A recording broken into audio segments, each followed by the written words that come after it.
Hello everyone. I hope your preparation is really going well for upcoming UGC NET December 2025 cycle. My name is Puneet Kaur and I'm faculty computer science.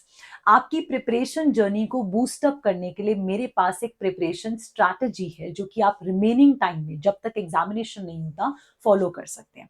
तो पूरी video को ध्यान से सुने and apply करें to qualify the paper. And this strategy basically is applicable to all the aspirants. आप किसी भी सब्जेक्ट के हैं, आपके लिए स्ट्रैटेजी एप्लीकेबल हो सकती है। अगर आप इस तरीके से स्टडी करेंगे तो you can qualify the examination in your first attempt. सबसे पहले तो बहुत ज्यादा इंपॉर्टेंट है कि ये समझना आपका एग्जाम का पैटर्न क्या है। As I think you all know that there are two papers in UGC NET examination, paper 1 as well as paper 2। Paper 1 के अंदर आपको 50 क्वेश्चंस मिलेंगे एंड पेपर 2 में आपको 100 क्वेश्चंस मिलेंगे। Paper 1 is a general examination common to all the subjects and paper 2 is a specific paper जिसमें आप अपने सब्जेक्ट ओरिएंटेड क्वेश्चंस ही देखेंगे। 100 क्वेश्चंस आपको मिलेंगे। तो सबसे पहली स्ट्रैटेजी जो आप फॉलो कर सकते हैं is understand your syllabus of paper 1 as well as for paper 2। Because generally क्या होता है, बहुत सारे बच्चों को यही नहीं पता होता कि उनका सिलेबस है क्या। तो सबसे पहले इंपॉर्टेंट है कि आप अपने सिलेबस को बहुत अच्छे से रीड करें, वेदर इट इज पेपर 1 और इट इज पेपर 2। बिकॉज जब आप सिलेबस को पढ़ेंगे you will get to know कि व्हाट आर द टॉपिक्स जो आपने शायद पहले पढ़े हुए हैं ग्रेजुएशन के अंदर। So you will try recalling those in your mind. And also इससे ये भी पता लगेगा कि कितना स्टडी का आपको रिक्वायरमेंट है।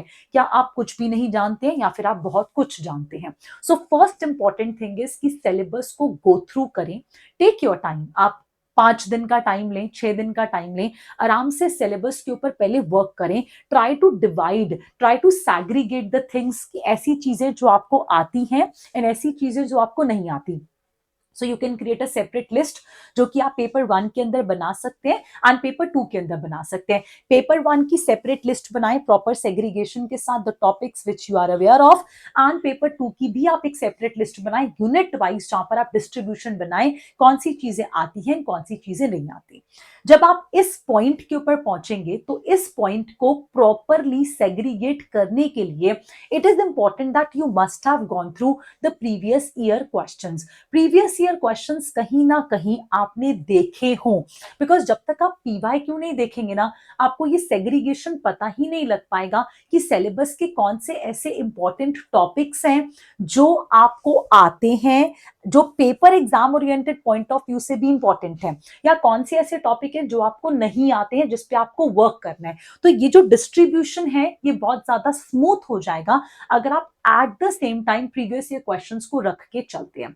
तो मेरा पहला सजेशन सभी एस्पिरेंट्स के लिए ये रहेगा कि आप लोग know your syllabus and the exam pattern. So whether it is paper 1 और it is paper 2, my suggestion is you should create a proper distribution बनाएं अपने सिलेबस का। इस पूरे काम के लिए आप 4-5 दिन लगा सकते हैं, that is perfectly fine. Because it's important कि आप पैटर्न को समझें कि पेपर आ कहां से रहा है। इसके लिए ऑब्वियसली जब आपको डिस्ट्रीब्यूशन करनी है तो eight the same time research होगी प्रीवियस ईयर क्वेश्चंस की, टू गेट टू नो कि भाई कौन से ऐसे टॉपिक्स हैं जो कि इंपॉर्टेंट हैं, क्वेश्चन कहां से बन रहे हैं, एंड कौन से ऐसे टॉपिक्स हैं सिलेबस के जो नॉट इंपॉर्टेंट है। बिकॉज डेफिनेटली सिलेबस के अंदर बहुत कुछ दिया हुआ है, बहुत कुछ यूजीसी पूछता भी है। क्यों? क्योंकि नेशनल लेवल का एग्जामिनेशन है, यहाँ पे लाखों में बच्चे आपके साथ कंपीट करने के लिए बैठेंगे। तो इंपॉर्टेंट है कि आप अपने एफर्ट को बहुत ज्यादा डिस्ट्रीब्यूटेड एंड प्लान्ड मैनर के अंदर रखें कि कैसे आपको स्टडी को अपना टारगेट तक पहुंचाना है। ठीक है। सो ये मेरा पहला सजेशन है। जब आपने सिलेबस को आराम से 5-7 दिन लगा के सिलेबस को जब आपने डिस्ट्रीब्यूट कर लिया तो उसके बाद इंपॉर्टेंट है कि आप अपने पेपर 1 एंड पेपर 2 के ऊपर वर्क करना स्टार्ट करें।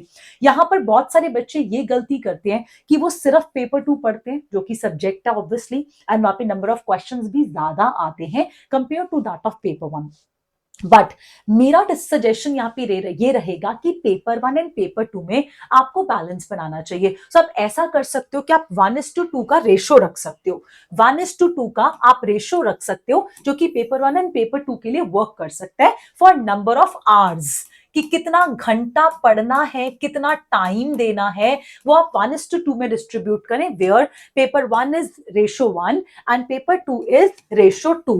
That means in simple words, example आप पूरे दिन के अंदर 6 घंटे पढ़ सकते हैं, तो आप इसके अंदर लेट्स से 2 घंटे अगर आप पेपर 1 पढ़ रहे हैं तो 4 घंटे आपको पेपर 2 पढ़ने चाहिए, है ना। मतलब सिंपल सी बात यह है कि कोशिश करें कि आप ज्यादा टाइम पेपर 2 पे दें क्योंकि वो आपका सब्जेक्ट है, but at the same time not ignoring paper 1। Distribution आप अपने हिसाब से कर सकते हैं बहुत अच्छे से, क्योंकि you better know your time table, your schedule, your working hours, आपको बहुत अच्छे से पता है। तो बस इतना सा एक टारगेट रखे माइंड के अंदर कि पेपर 1 को इग्नोर नहीं करना, क्योंकि बहुत सारे बच्चे ऐसे करते हैं कि सिर्फ पेपर 2 पढ़ते रहते हैं एंड लास्ट सोचते हैं कि पेपर 1 को हम बाद में पढ़ेंगे, which is not the right approach to qualify the paper. You must keep a parallelism between both the examination so that आप दोनों के साथ इक्वली कोप अप कर सके, बिकॉज जब पेपर के नजदीक पहुंचेंगे ना तो आपको ऐसा लगेगा कि अरे मैं लूज कर रही हूँ कॉन्फिडेंस, क्यों? क्योंकि आपने पेपर 1 में कुछ पढ़ा ही नहीं होगा। तो पेपर 1 में there are certain theory topics जैसे टीचिंग हो गया, कम्युनिकेशन हो गया, रिसर्च हो गया, तो आप अभी से उनको पढ़ के उनके शॉर्ट नोट्स बना सकते हैं ताकि लेटर आप उसको सिर्फ रिवाइज करें एंड क्वेश्चन का प्रैक्टिस करें, तो उससे आपका कॉन्फिडेंस लेवल बूस्ट होगा। Eight the same time mathematics वाला पोर्शन है, बेशक मैथ्स है, वो रीजनिंग है, तो वो मैथ्स एंड रीजनिंग प्रैक्टिस मांगता है, तो आप अभी से वो प्रैक्टिस धीरे धीरे बिल्टअप करेंगे तो डेफिनेटली आपको वो मार्क्स के अंदर एड ऑन करेगा। And for paper 2 also you should keep both of them parallel. जैसे मैंने बोला, ये नहीं कि सिर्फ पेपर 1 ही पढ़ने लगे, पेपर 2 छोड़ दिया, नहीं, पेपर 2 को भी आप बहुत अच्छे से डिस्ट्रीब्यूशन से स्टडी करें। अब आप सोचोगे कि मैम इसकी स्ट्रैटेजी क्या हो सकती है, तो यहाँ पर मैं आपको एक बहुत अमेजिंग स्ट्रैटेजी बताती हूँ, जिस स्ट्रैटेजी को कहते हैं 7:3 स्ट्रैटेजी। What is 7:3 strategy? ये प्रूवन स्ट्रैटेजी है। अगर आप जीआरएफ क्वालिफाई करना चाहते हो तो follow this strategy and you will crack GRF examination in your first attempt. 7:3 strategy basically is that 7 units you have to divide, जो कि आपको बहुत अच्छे से आते हैं, ये आपके कॉन्फिडेंट यूनिट्स हैं जहां पर आप बहुत अच्छा स्कोर कर सकते हैं। एंड 3 यूनिट्स यहां पर आप वो रखेंगे जो यूनिट्स आपके स्ट्रगलिंग यूनिट्स हैं, जिनके बारे में आप बहुत ज्यादा जानते नहीं है या आपको बहुत ज्यादा कॉन्फिडेंट नहीं आ रहा है, कॉन्फिडेंस नहीं आ रहा कि भाई मैं बहुत अच्छा स्कोर यहाँ पे ले सकता हूं। टारगेट आपका ये होना चाहिए कि ये जो 7 यूनिट्स हैं ये इतने अच्छे हो जाएं कि आप 80% प्लस मार्क्स यहां पर गेन कर सकें। एंड जो स्ट्रगलिंग यूनिट्स हैं उनको छोड़ के नहीं जाना, हाँ, उनको भी इतना पढ़ना है कि आपका टारगेट होना चाहिए कि लगभग 50% तक क्वेश्चंस मैं करेक्ट यहां पर करके आऊं। अगर आप इस स्ट्रैटेजी से चलते हैं तो आप पक्का जीआरएफ एग्जामिनेशन को क्वालिफाई कर सकते हैं। And this is applicable to paper 1 as well as for paper 2, because paper 1 में भी आपके पास 10 यूनिट्स हैं एंड पेपर 2 के अंदर भी आपके पास 10 यूनिट्स होंगे। तो आप अपने पेपर 1 एंड पेपर 2 में इसीलिए सबसे पहले बोला था रिसर्च करो। क्यों बोला था? क्योंकि आप ये देखो कि कौन से ऐसे टॉपिक्स हैं जिसपे आप कॉन्फिडेंट हैं एंड कौन से ऐसे टॉपिक्स हैं जिसमें अभी भी आप स्ट्रगल कर रहे हैं। तो स्ट्रगलिंग टॉपिक्स के ऊपर इतनी पकड़ बना लें कम से कम कि 50% तक क्वेश्चन एक्यूरेट हो जाए, एंड आपके जो कॉन्फिडेंट टॉपिक्स है उन पे आपकी इतनी पकड़ होनी चाहिए कि 80% आपका एक्यूरेसी रेशियो हो ताकि आप एग्जामिनेशन को क्वालिफाई कर पाए। And this trick as I said is applicable to both the papers, paper 1 as well as for paper 2, and believe me अगर आप इसको फॉलो करते हैं सिस्टमैटिकली तो आप एग्जामिनेशन को क्वालिफाई कर सकते हैं।